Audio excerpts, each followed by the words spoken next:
What up? It's your boy T-Bird here.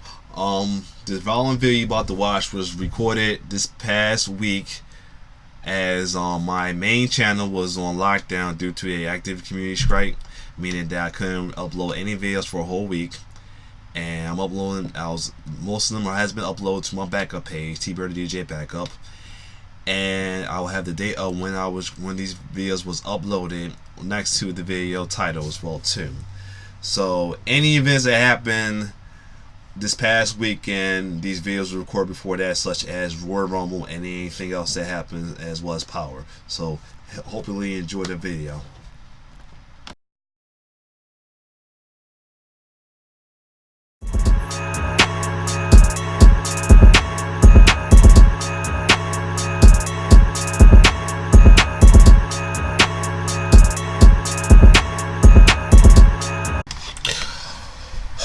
What up, it's your boy T-Bird in the reaction. I had to make sure because I almost started this, but I didn't realize it must have did a double click by accident and my video didn't record. But anyway, here with a new reaction, time for a new kill count. This is Suspiria, a classic from 1977. From the little bit of clips I heard, I had to look it up for it too. The reason I was curious of this because of the dull machete and the golden chainsaw video we got too. Looks like it's gonna be interesting to watch. Look this up, and this is actually an Italian horror movie that made by and the creators of these is Italian. Interesting.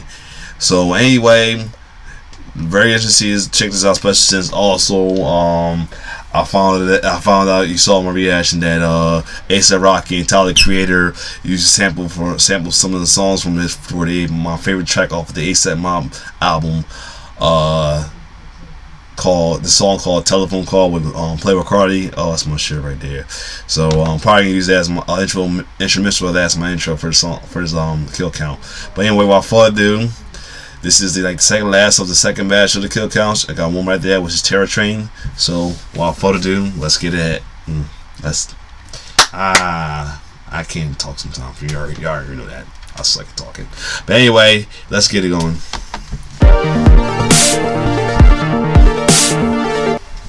Welcome to the Kill Count, where we tally up the victims in all our favorite horror movies. I'm James A. Janice, and today we're looking at Suspiria, released in 1977 by master of Italian horror Dario Argento. I'm covering this now because of the Kinda remake coming out by Luca Guadagnino, which has a wide release on November 2nd and apparently is pretty divisive, so I can't wait to see it. I'm all about that shit. The original Suspiria is an absolute classic and has its roots in the giallo subgenre of the 70s, Italian horror and thriller films that have a mystery or crime element to them. They're also usually big on gore and sex, so giallo films are sometimes considered a predecessor to American slasher films. Unlike the giallos that came before it, though, Suspiria dives headfirst into the supernatural and features an almost entirely female cast, two aspects of the movie that may have been influenced by Argento's new wife and Suspiria co-writer Daria Nicolodi. Suspiria follows an American ballet student, played by Jessica Harper, who arrives in Germany to begin her studies at a dance academy. That's all I'll say about it right now, because honestly, I want you to stop this video and go watch the movie if you've never seen it before. It's one of my favorite horror movies. But don't go into it expecting a sensible storyline or a masterful plot. Suspiria is much more focused on visuals and sound, and it's a triumph in both. The bitchin' soundtrack is scored by a Italian rock band Goblin and is worth the price of admission alone. But then you get to how cool everything looks, and oh man, I mean, look at this dope-ass cinematography. And the colors, Duke, the colors! This Italian classic has also got a ton of kick-ass kills to it, so let's get to them. The movie begins with a credit sequence and that amazing theme that I can't include in this video, or else it'll get claimed faster than a new iPhone in the Lost and Found. But just look it up on YouTube if you've never heard it. It's amazing. Our fairy tale princess, Susie Banyan, arrives in a Munich airport and steps out into Nightmare Land with a fanfare. As the elements rage against her, portending the dangers she'll face ahead, she hails a taxi cab and takes a ride through the pounding thunderstorm to see the various colors and flood points of the city. Her cab pulls up to the bright red ballet institute that she'll soon be calling home, Tan's Academy, and on her way to the front door, she sees another girl leaving in a hurry, yelling something that's overpowered by the thunderclaps overhead. Susie's unable to gain admittance right now, so she heads back the way she came, passing the other girl she saw running through the Black Forest. What, not gonna offer her a ride, Suze? The girl, Patricia Hingle, shows up up at a friend's apartment building that has an amazing looking lobby, complete with a stained glass window in the ceiling. Her friend, Sonia, is fine with her staying overnight, even though Pat's unable to explain why she had to flee the academy. It's useless to try and explain it to you. You wouldn't understand. Oh yeah, by the way, all the dialogue in this movie is overdubbed. Apparently, the international cast members all spoke their own various languages while filming, and everything got overdubbed into English in post-production. It can be a little jarring if you're not used to it, but for me, it doesn't detract from the movie at all. Pat is torn to flee the academy. It's useless to try and explain it to you. Oh yeah, it's dumb. You wouldn't Yeah, I was wondering. Oh yeah, by the way, all the dialogue in this movie is overdubbed. Apparently, the international cast members all spoke their own various languages while filming, and everything got overdubbed into English in post-production. It can be a little jarring if you're not used to it, but for me, it doesn't detract from the movie at all. Pat is tormented by angry gusts of wind and creepy whisper sounds from outside the apartment. That's explain why the credits were still in Italian. That's what I was wondering. But the most frightening thing of all is when she looks outside and sees some eyes in the darkness. That might just be a Cheshire Cat, Pat. I wouldn't worry too much.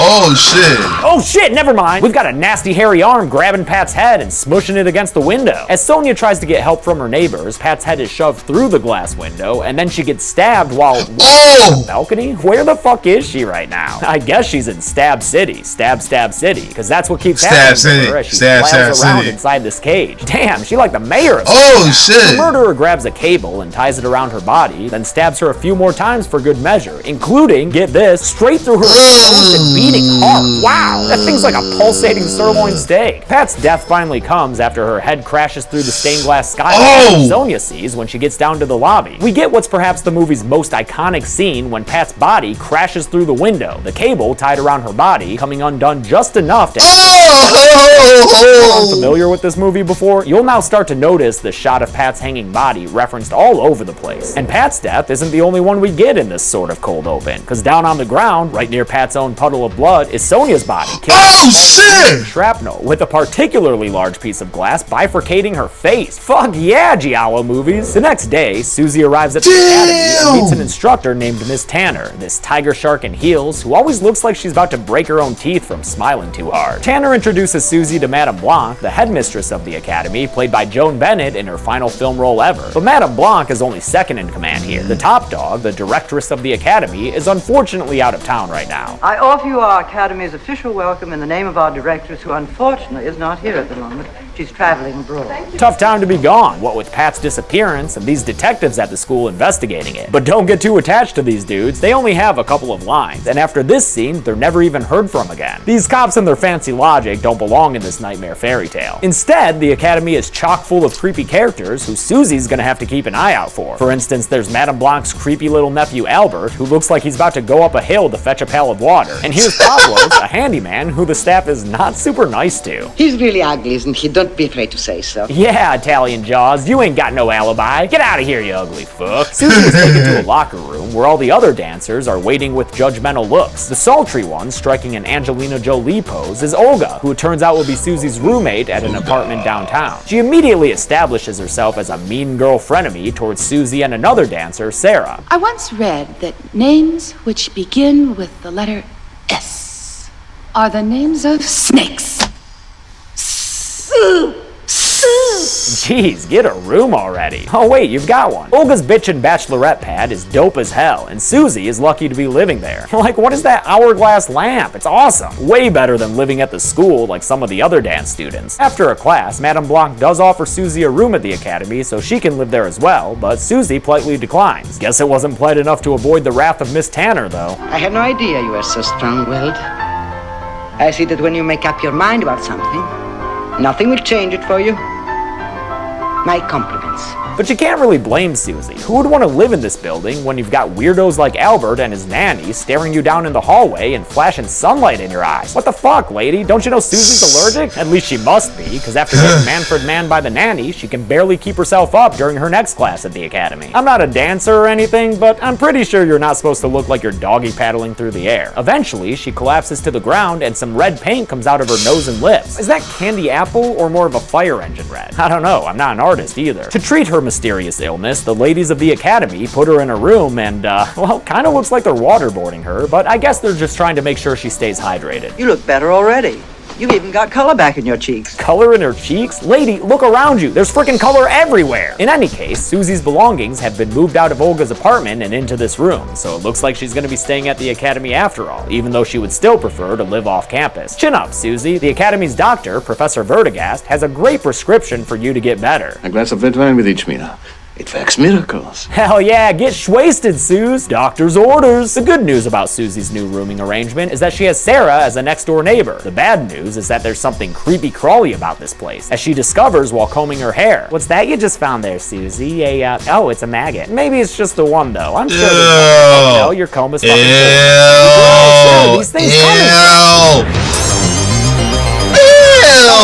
all these dancing pupils are getting covered in pupa. Miss Tanner heads into the attic to see where these baby bugs are coming from, and amidst a sea of blue light, she finds the source of infestation. A wooden crate that she opens to find a bunch of, I don't know, what is that, meat? Is that a meat crate? Yeah, zoom in on the maggoty meat crate. That's a real fun shot. God, maggots are gross. Madame Blanc tells the girls that they must have gotten a delivery of spoiled food, and since the storm of maggots has rained down into all of the student rooms, they're gonna have a fucking slumber party! Oh man, it's like when your high school did a lock-in and you got to sleep in the school gym. Could I get a hand check here? Madame Blanc wishes all the girls goodnight, and the instructors leave, turning off the lights so everyone can watch a red-tinted puppet show. God damn, the colors in this movie are pretty. Nighttime gives way to crazy wide camera angles that bend the edges of the shot and make everything look weird, which goes along nicely with all the crazy weird whispers on the soundtrack.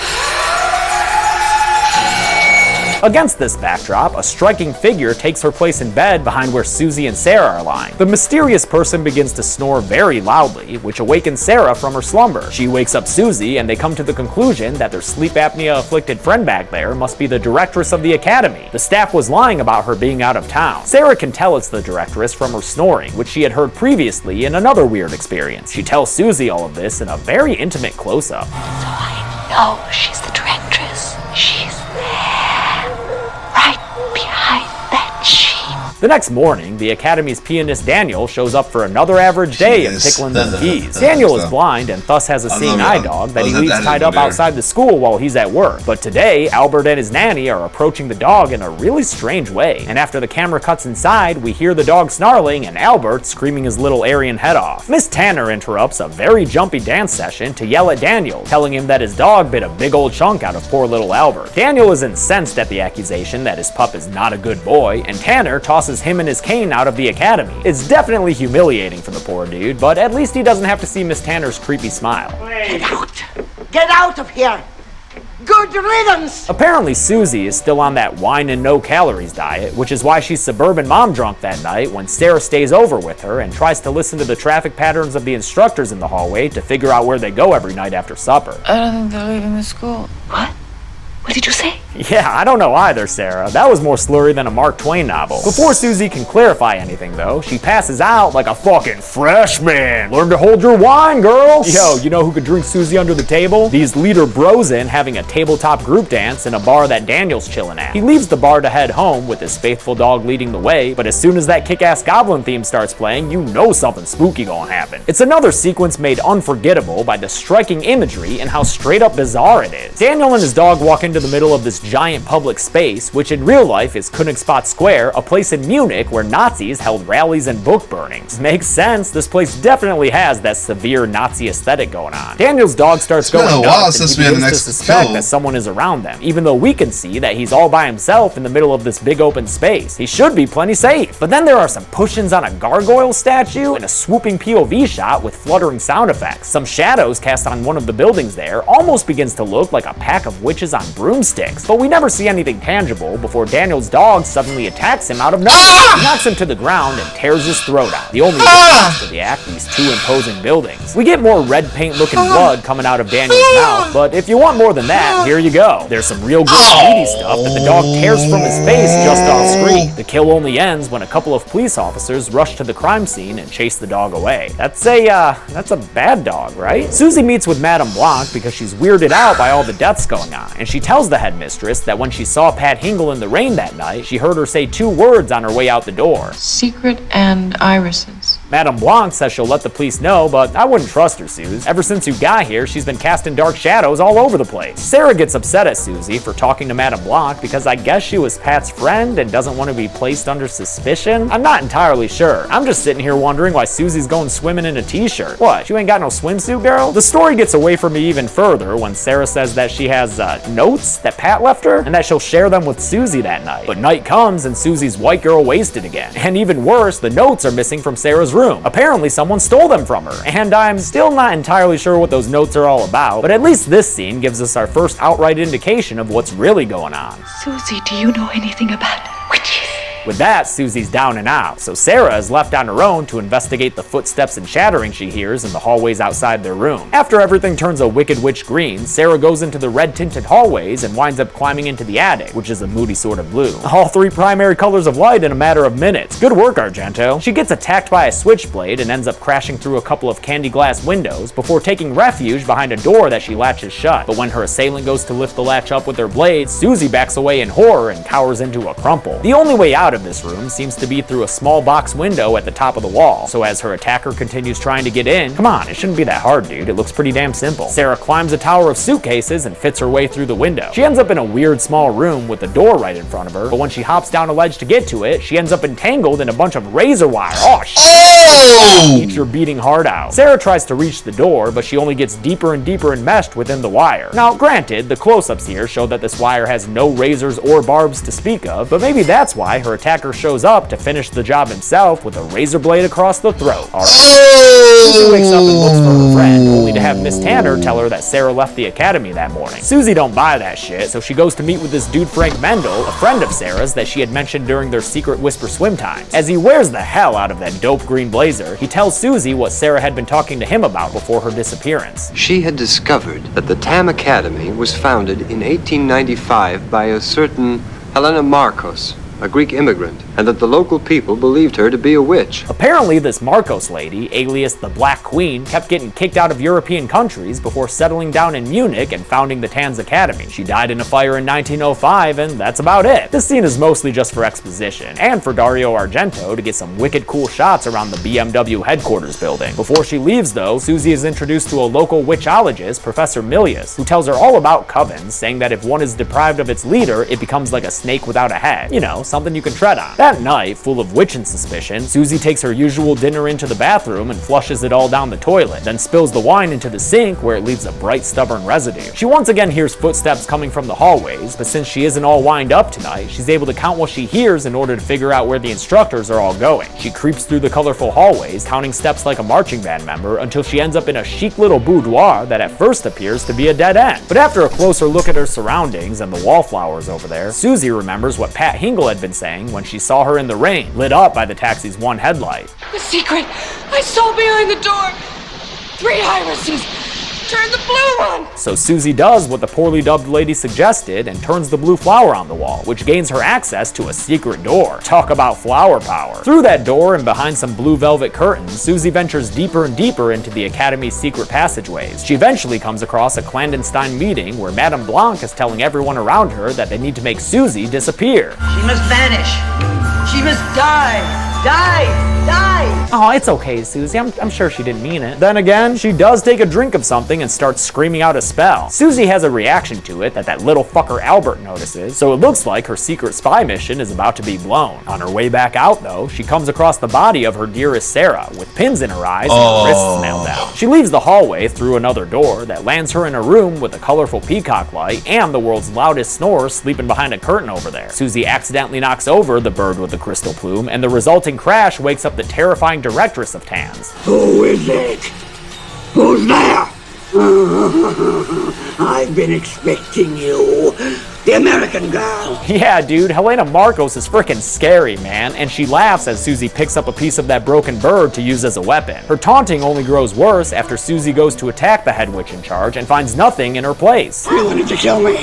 You wanted to kill me. What are you going to do now, huh? Helena's disembodied voice keeps mocking Susie as random things start to explode throughout the room. Then Susie's night gets a whole lot worse because out from behind this door comes an undead Sarah, giggling with mindless rage as as blood flows from her mouth. Susie is shocked, but in a flash of lightning sees an outline of Helena Marcos sitting on the bed. She stabs at the invisible figure and the hit lands. Marcos begins to appear in all her decrepit glory as the undead Sarah fades away in a video dissolve. The now embodied Helena Marcos, who is all sorts of nasty, starts grabbing at Susie, but it's too late for the old lady. Susie drives the stiletto straight through Helena's neck, killing the Black Queen of Tan's Academy and adding another body to our humble kill count. Things start going crazy in the room, so Susie retreats out into the hallway. She glances back to see a room full of suffering, and I'll go ahead and count the 4 people we see in there as dead. Madame Blanc, Miss Tanner, a random woman in the background, and especially Pavlos, because he is all sorts of bloody. Stuff continues to spontaneously combust as Susie backtracks through the Academy's passageways. She finally makes it outside, straight into another thunderstorm, and leaves behind the building that's now burning on the inside. The movie ends with Susie smiling at her successful escape and a window exploding from the fire, as the score from Goblin merges with the screams of the burning witches inside. How many kills did we wind up with in our first European film on the kill count? Let's find out and get to the numbers. Man, you started dancing. Oh, I got a mic. I have a mic cable here. Never mind. No spin. No spin. 9 people died in Suspiria, at least as far as we could tell from what we saw, and of those deaths, 7 were women while only 2 were men, giving us an uncommon pie chart that's more than 3/4 lady victims. With a runtime of 99 minutes, we wound up with a kill on average every 11 minutes. I'll give the golden chainsaw for coolest kill to Pat Hingle. Even if you take away the crazy shot of her exposed heart getting stabbed, her body crashing through the stained glass window is the image most associated with this film, and for good reason. It's frickin' incredible. Dawn Machete for lamest kill will go to the Academy staff that whipped around against a wind machine and eventually burned to death off screen. Which is burning to death. Give me something I haven't seen before. And that's it. Suspiria came out in 1977 and is a classic of the horror genre. I don't know if the new one lives up to its reputation because I haven't seen it yet, but I'm sure I will, and yes, I'm sure I'll cover it on this series eventually. But until then, I'm James A. Janice. This has been The Kill Count. Thanks. Alright, so interesting movie though, very interesting though. I mean, you know, it was like plain typical. It was like pretty interesting to watch though. Like how to miss you gave you a little cliche, or gave you like an insight on what was going on. So yeah, very interesting movie though. So next will be the last of the second batch, which will be Terror Train, which came out in 1980, and then we go to my Child's Play kill counts. Chucky series kill counts before we get to my third batch. So anyway, other than that, if you like my reaction, like, share, subscribe my YouTube channel. It's your boy T-Bear signing off. One love.